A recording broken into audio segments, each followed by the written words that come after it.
The Queensland Fire and Emergency Services has recently been created out of the former Queensland Fire and Rescue Service.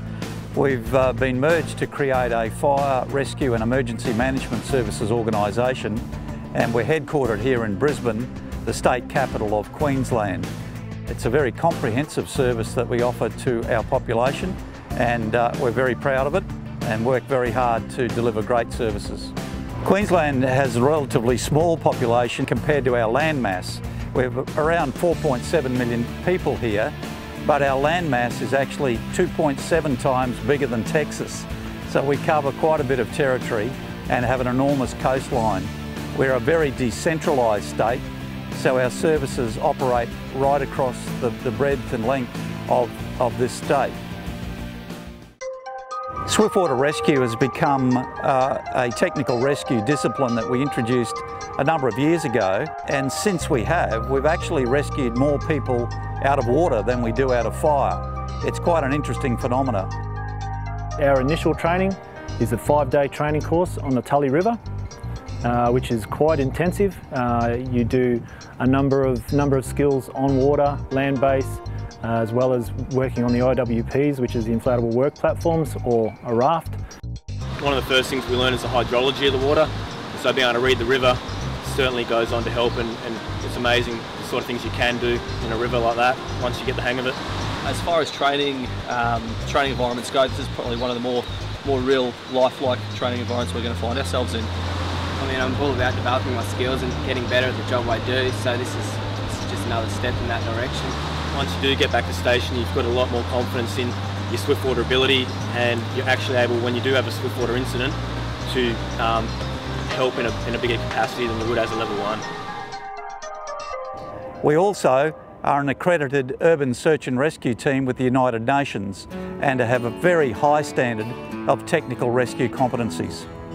The Urban Search and Rescue Task Force is essentially a team made up of firefighters, paramedics, doctors, engineers, canine handlers. It's a multidisciplinary team that's brought together essentially to be able to deploy and assist people in need, particularly in the areas of building collapse.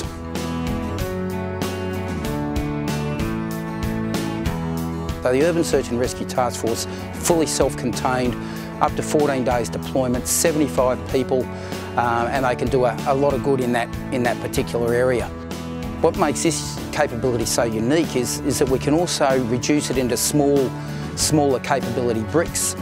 We can set up the equipment and we can configure the task force, whether it's focused on flood or post-cyclone, tsunami, swift water, or even if it's in support of something like a field hospital or just to undertake damage assessment. It's a very, very versatile capability.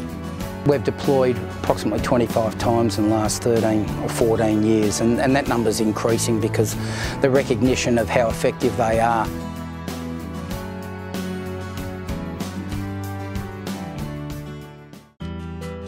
The Volunteer Community Educator program is about locals educating locals. Volunteers from our local rural fire brigades go out into their community and deliver home, fire safety and bushfire safety messages. The risk is diverse, so having a local person being able to talk about local risk is actually helping our community to understand and have a better uptake and be better prepared. We educated them to believe that it's really up to them to look after their own property, and if you own the fuel, you own the fire. The greatest danger is that interface where urban communities brush up against forest areas, what we call the I zone, and that's where we put our greatest effort. What we see here behind me is an example of Operation Cool Burn, where a burn has been put through here in the cooler months to get rid of the undergrowth, the leaf litter and the grassland to make this area safe, so that when summer comes, this area will then be safe from a bushfire. The residents have been very receptive to the advice we've been giving them.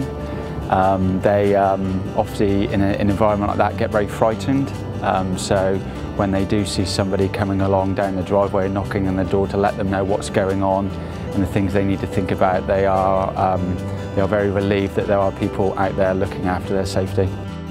The thing that I'm most proud of is our men and women that make up our staff and volunteers. Our people are very professional, very proficient, and very skilled. We're involved across the complete range of services that fire and rescue services and emergency managers provide to their communities.